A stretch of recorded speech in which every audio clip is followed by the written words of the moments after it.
بسم اللہ الرحمن الرحیم۔ حافظ وائس آفیشیل کے ناظرین و سامعین، آپ سب کو میری طرف سے السلام علیکم ورحمۃ اللہ وبرکاتہ۔ ناظرین، آج کی اس ویڈیو میں آپ کو خوبصورت سا واقعہ بتاؤں گا جسے سن کر آپ اندازہ لگائیں گے کہ مائیں ہی نسلیں سنوارتی ہیں۔ ناظرین، ویڈیو شروع کرنے سے پہلے میں آپ سامعین کو بتا دینا چاہتا ہوں کہ اگر آپ یا آپ کی فیملی کا کوئی ممبر یا آپ کے بچے گھر بیٹھ کر آن لائن تجوید کے ساتھ قرآن پاک پڑھنا چاہتے ہیں تو ہمارے اس دیے گئے واٹس ایپ نمبر پر رابطہ کریں، خصوصاً وہ لوگ جو باہر کے ممالک میں رہتے ہیں، پاکستان کے علاوہ ممالک میں رہتے ہیں، وہ ہم سے ضرور رابطہ کریں۔ آج کی ویڈیو شروع کرتے ہیں۔ ایک معلم قرآن انتہائی نصیحت آموز واقعہ بیان کرتے ہوئے کہتے ہیں، ایک بچہ میرے پاس آیا جو مدرسے میں داخلہ لینے کا شدید خواہش مند تھا۔ میں نے اس بچے سے پوچھا، بچے، آپ کو قرآن پاک کا کوئی حصہ زبانی یاد ہے؟ اس بچے نے کہا، جی۔ میں نے اس کا امتحان لیتے ہوئے کہا، پھر آپ مجھے 30واں پارہ سنائیں۔ اس نے مجھے 30واں پارہ زبانی سنا دیا۔ میں نے پوچھا، آپ کو سورۃ الملک بھی یاد ہے؟ اس نے مجھے سورۃ الملک بھی سنا دی۔ مجھے بڑا تعجب ہوا کہ اس چھوٹے سے بچے نے کم سنی کے باوجود قرآن کریم کا کچھ حصہ حفظ کیا ہوا ہے۔ میں نے اس سے سورۃ النحل سنانے کو کہا تو اسے وہ بھی زبانی یاد تھی۔ جوں جوں وہ میرے سوالات کا جواب دیتا رہا، میری حیرانی بڑھتی جا رہی تھی۔ میں نے سوچا کہ اب اس سے بڑی صورتوں کے متعلق پوچھتے ہیں۔ میں نے کہا، اے بچے، کیا آپ کو سورۃ البقرہ بھی یاد ہے؟ اس نے ہاں میں جواب دیا، اور ساتھ ہی کسی غلطی کے بغیر سورۃ البقرہ بھی زبانی سنا لی۔ میں نے متعجب ہو کر پوچھا، بچے، لگتا ہے آپ نے پورا قرآن حفظ کر رکھا ہے۔ اس نے کہا، جی۔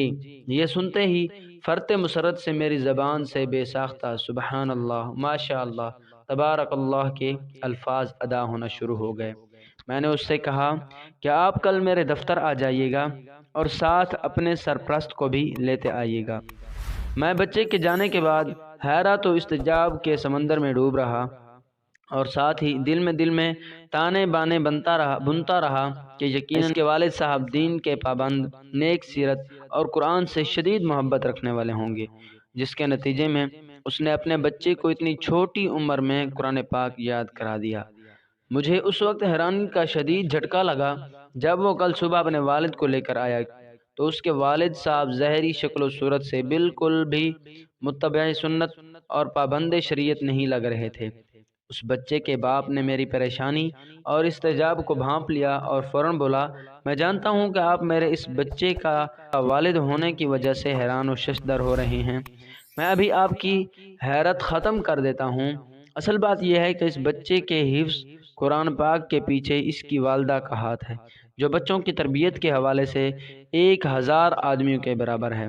آپ یہ بات سن کر مزید حیران ہوں گے کہ میرے 3 بیٹے ہیں اور سب قرآن کے حافظ ہیں، اور میری سب سے چھوٹی 4 سال کی ہے اور وہ بھی 30واں پارہ حفظ کر چکی ہے۔ میری حیرانی انتہا کو پہنچ چکی تھی۔ میں نے پوچھا، یہ کیسے ممکن ہے؟ 4 سال کی بچی نے 30واں پارہ زبانی یاد کر لیا ہے؟ اس نے جواب دیا، بچوں کی والدہ کا طریقہ کار یہ ہے کہ جب بچہ بولنا شروع کرتا ہے تو وہ اسے قرآن پاک یاد کروانا اور حفظ قرآن پاک کا شوق دلانا شروع کر دیتی ہے۔ وہ بچوں کا مقابلہ کرواتی ہے اور کہتی ہے کہ جو سب سے پہلے یہ سورت یاد کرے گا، رات کا کھانا اس کی پسند کا بنے گا۔ جو سب سے پہلے پارہ حفظ کرے گا، ہم ویکینڈ پر اس کی پسند کی جگہ پر جائیں گے۔ جو سب سے پہلے قرآن پاک ختم کرے گا، ہم سالانہ چھٹیاں اس کے منتخب کردہ علاقے میں گزارنے جائیں گے۔ یوں بچے اپنے اپنے شوق کی تکمیل کیے قرآن پاک حفظ میں بڑھ چڑھ کر حصہ لیتے ہیں۔ جی ہاں، ایسی نیک مائیں ہی گھر سنوارتی ہیں۔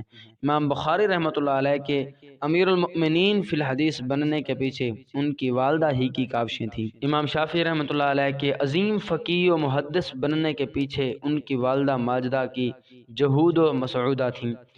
امام مالک رحمۃ اللہ علیہ کے امام دارالحجرہ کے منصب عالی پر فائز ہونے کے پیچھے ہی ان کی والدہ محترمہ کا ہاتھ تھا۔ امام احمد بن حنبل کے امام اہل السنہ والجماعہ کا لقب حاصل کرنے کے پیچھے ان کی والدہ محترمہ کی محنتیں تھیں۔ یاد رکھیے کہ نیک اور صالح عورت نصف معاشرہ نہیں ہوتی بلکہ معاشرے کی بنیاد اور ستون ہوتی ہیں۔ میری امت کی ماؤں کو معاشرے کو کارآمد اور دین کے نور سے آراستہ افراد فراہم کرنے کے لیے امت بننے کی ضرورت ہے۔ اگر مائیں امت بننے کا تہیہ کر لیں تو قوم کو بام عروج سے پر پہنچنے سے کوئی نہیں روک سکتا۔